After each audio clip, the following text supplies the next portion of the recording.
kayon kakabsat ko taaga muri tayo ti fresh nga sitaw. Nag-fresh kakabsat ko na eh. Naglulutong na eh. Taigisa tayo man, timbag lang ang ngarat mo tayo ti kabsat yo. Ikan tayo tinakatado nga pampasok. Amuyo siguro mo tayo, di bagdak nga pampasok kakabsat. Ha, kompleto ti pinangan na awan day jay. Hin, daw kan tayo ti watercress. Fresh na fresh. Kasi fresh yung kakabsat ko. Kunada nga ro doon dahil ti kanu watercress, pampa-fresh bread. Iso nga, baga ang kain to kakabsat no gumanglo ti sang aw ko. Diba, libre nga Colgate kakabsat, anyakit din. Ay, kabanat-banatan naman dahil ti kabsat yung ti mga anan at gulay yun. Nagadaday ito yun eh. May kayo, takwa. Ilauman kayo kakabsat ko. Na yun. Kasi nagado dahi ti watercress kakabsat kung ito na maluto. Bumasit mo't lang. So nga lutuon tayo maamin dahi ito yun. Dahi ti sitaw. Manay dahi ti kanya ako ni. May tayo dito yung naglamiis. Unay nga kusina kung kakabsat ko. Agyal-yelot lamiis na.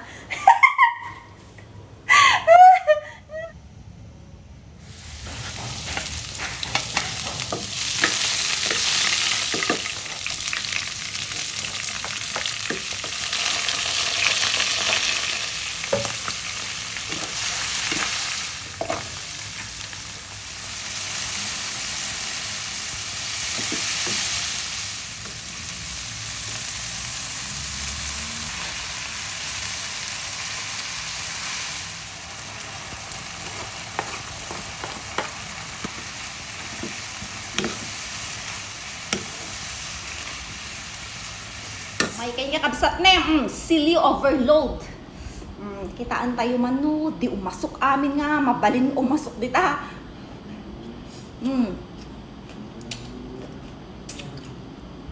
Ngayon, nagimas. Kaya. Kaya lang tayo, ti kabsat yun, ti atat na kakabsat. Nagimas. Nag-chopstick na. Kumakamot dahil ti kakabsat tati kinaadat na gawang. Ati imak no kati magasangan.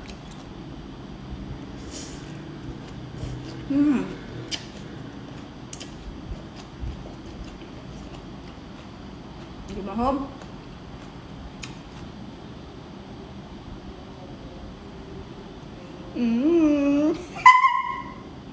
Joke! Kahit mga kabsat, sikay tagnyangan. Ngay, kita nyo man natin nagpay. Madi na talaga kahit ngay pakan kanya yung kakabsat dahil kisili natin nag. Put no dahil tuwin kakabsat.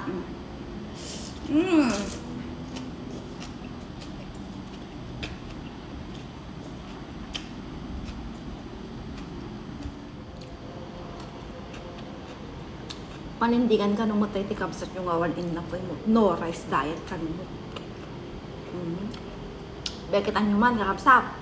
After 1 month, 2 months, kita nyo man no, kumutong na talaga na ti kabsat yo.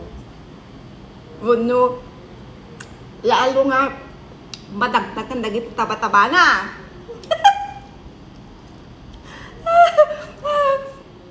Mabalin na pa niya. At least, malusog. So nga, mangan kaya kakabsat ko, yung bawas-bawasan nyo lang tinapoy tanong, ang kayo nga, tuluyan nga lumubo nga padak. Ang kayo na yung mga titaba-taba. Gulay latan kakabsat ko. Kanayo mga kanon. Ako matibagang kayo mga tikarni, ng mas mayat no kalay nga gulay. Tano healthy.